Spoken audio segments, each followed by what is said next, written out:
And so, Thursday night, I was drawn to the Orloj, to the Prague clock. It was dark. Seemingly no one was around, even though that's almost impossible given the amount of people in the city. And as I stared at the clock, and it stared at its planetary symbolism and felt the surging of understanding coming at me, all these threads I've been illuminating coming to the fore. Suddenly the kind of tulpa-rich Om permeated the air, and Huor, my gnome, appeared. He walked out of the top right doorway of the Orloj, where the saints go marching out, and during their procession, every hour on the hour. And Huor was dancing. He was having a lovely time on the face of the clock. And unlike normal, when he usually has his kind of reddish-orange hat, his hat, conically, was almost a universe of stars. It was black, like an abyss of space, and starlight and constellations and planetary alignments were dancing like sparkles within his cone hat as he walked around the circle of the face at the top at the Orloj, across the zodiacal band, laughing in his gnomic way. And like electric fire springing from his hat, shafts of colored light fell to the ground like sparks, and they created these pathways of flame, chi patterns, which Huor then began to run along. And these chi patterns flowed through the cobblestone streets of the old town square into the throngs of people. But as the pathways proceeded and Huor danced his way through the square, people parted. They walked in whatever left or right direction necessary to avoid the flame, almost as if unconsciously the masses, the millions, the billions, they were being pushed aside by the gnomic force. And I followed this trail of flame through the winding streets into the dark unknown. And as I was following Huor through the Prague mystery, I could feel time almost peeling away, as if those cobblestone streets were somehow taking me back, and every step I made forward along Huor's path was a step backward in time, along the spine of years that the Orloj has marked, taking me deeper and deeper into the maze. But I had to turn back. It was not time to follow it to its fruition.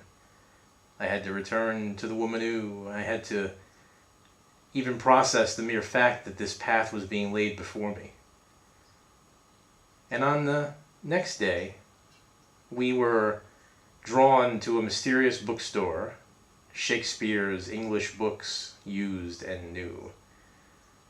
And in there we found a shocking book, which I showed a few moments ago, by Carl Gustav Jung, and a Hungarian classical scholar named Karenyi. Karl Karenyi. Carl and Carl had a book for me, all about, you guessed it, Kore, and the psychology of the child archetype as well. Part 1 of this book is about the child, Part 2 is about Kore.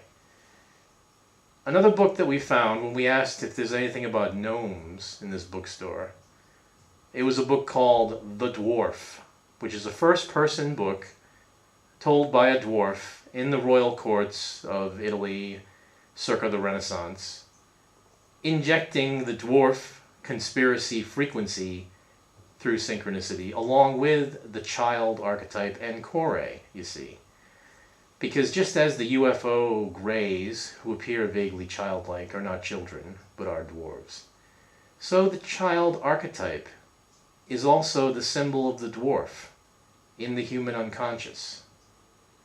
And the kore, the symbol of Persephone and the mother's conspiracy, which is working with the dwarves on the agenda that Prague was created to facilitate.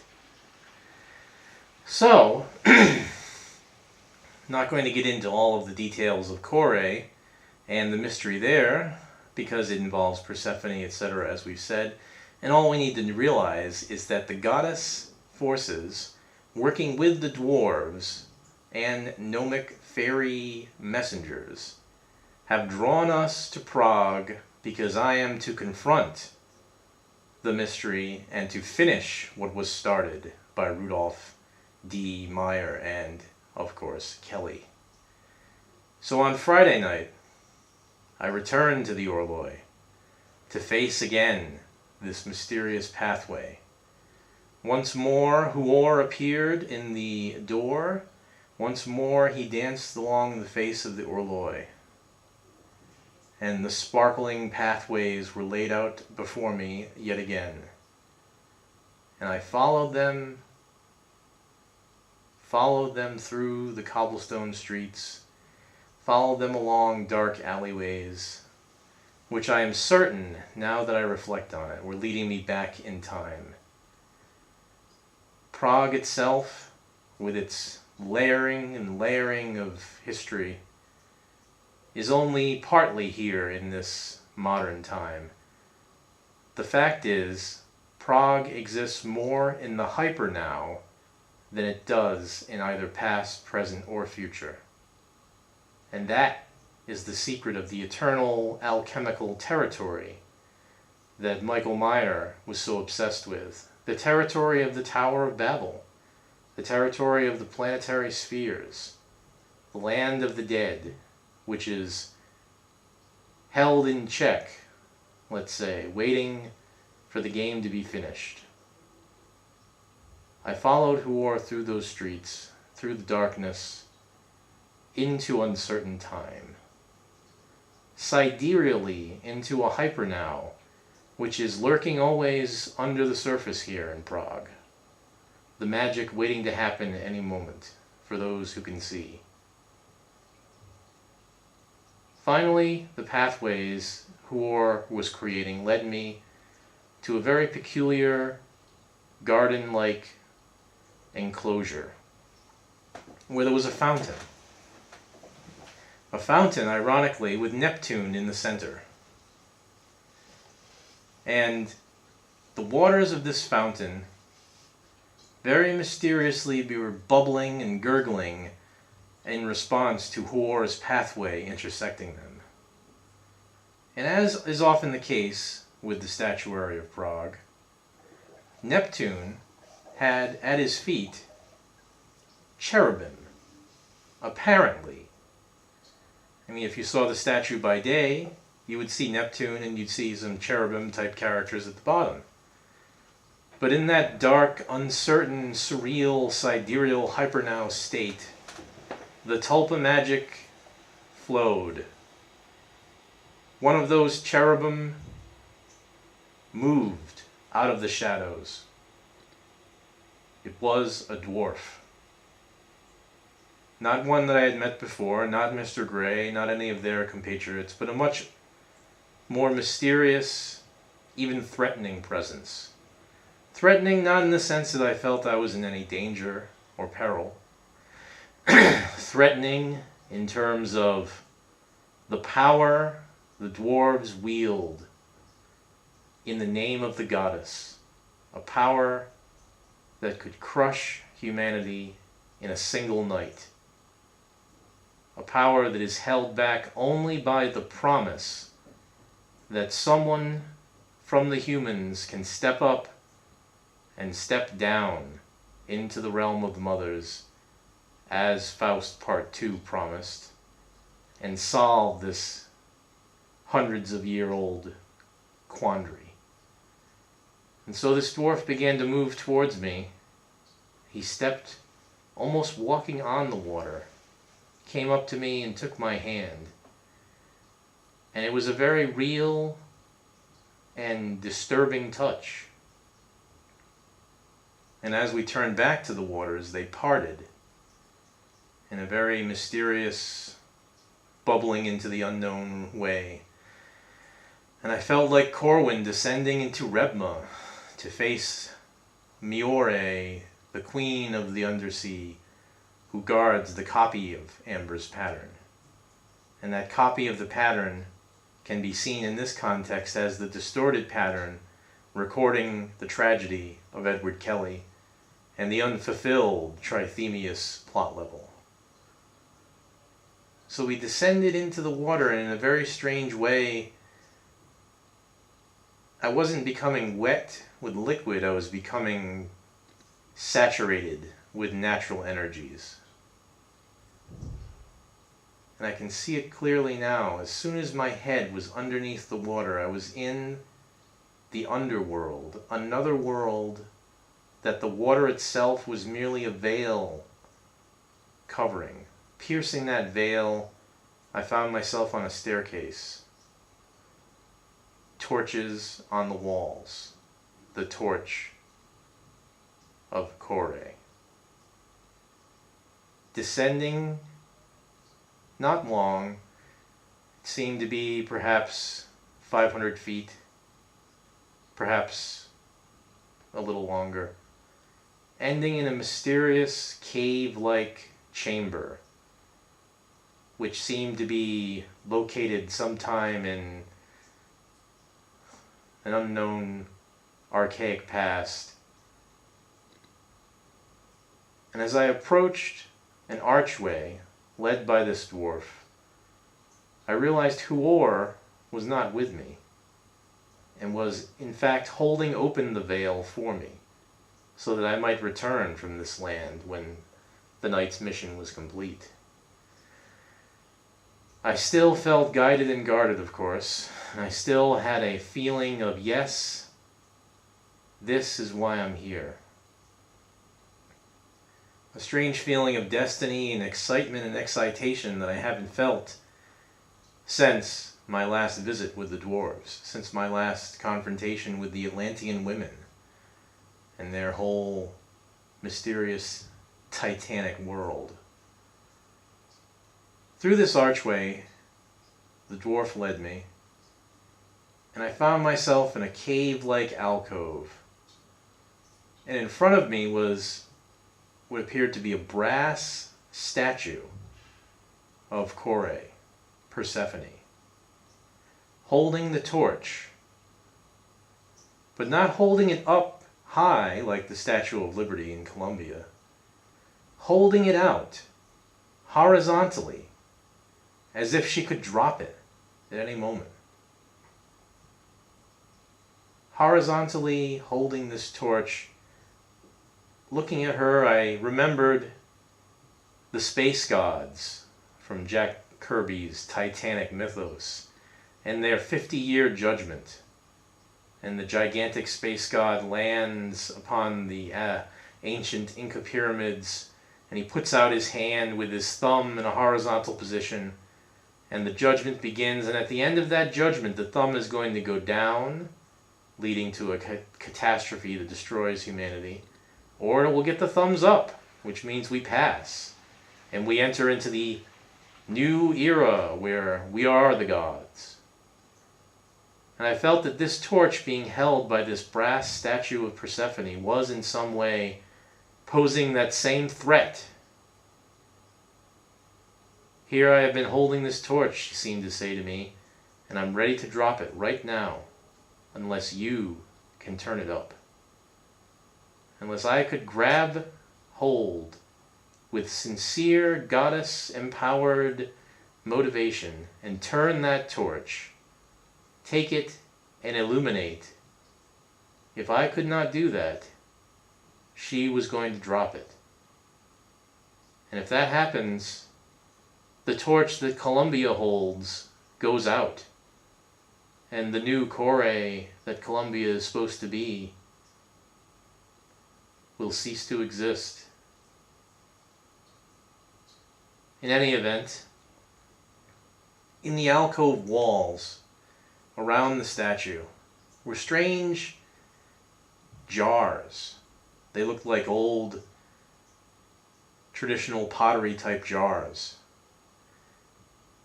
And the dwarf led me around the back of the statue to one of these jars, and he picked it up off the shelf and he handed it to me,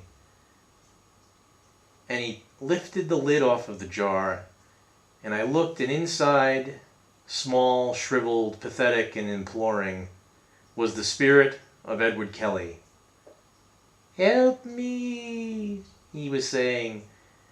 "Help me, I'm so sorry. I didn't know. I'm so sorry. Help me." But the bastard, he did know, and I'm not buying his protestations of mere folly. I judge him to be guilty of calculated and malicious shirking of duty, dereliction of destiny.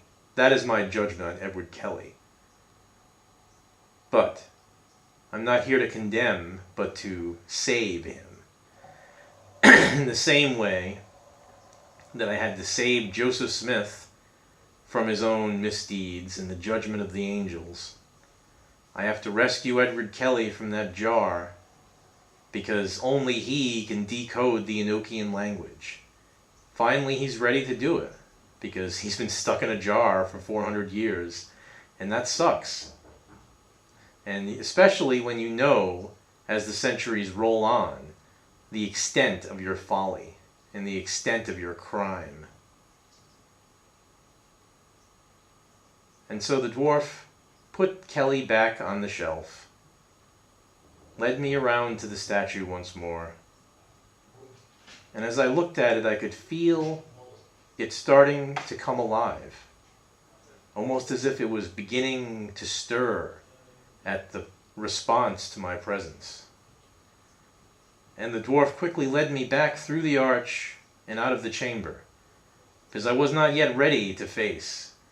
And as I turned away from that statue and was led back towards the arch, I could sense mysterious female figures.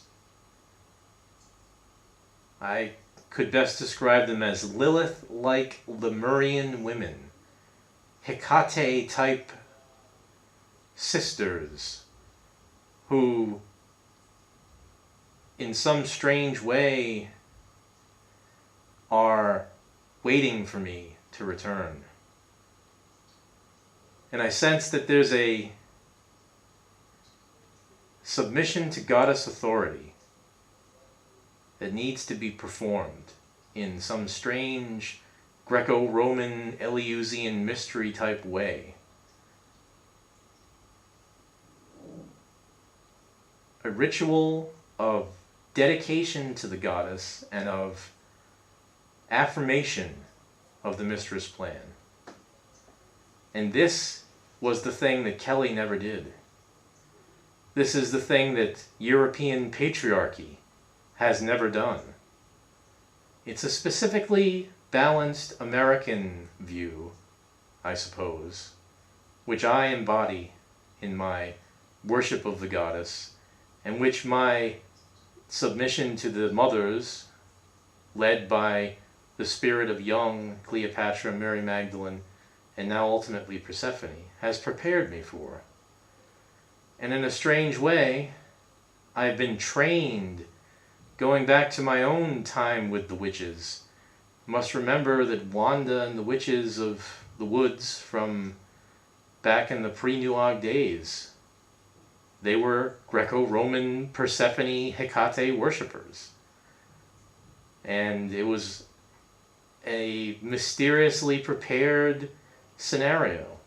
And that type of service to the divine feminine is what has been missing in all of the European plots.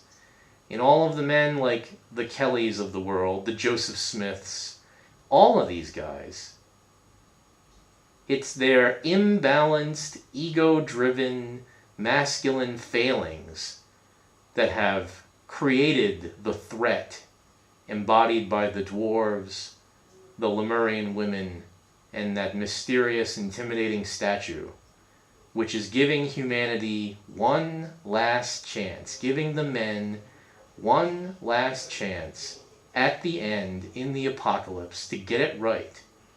All you need to do is kneel before that statue and bring to it the full knowledge and understanding that it's been waiting for. And accomplishing that mission is what I was born for. And so, on Monday, Moon Day, we shall see. That is when I return, and when the completion of the story shall happen. Manu!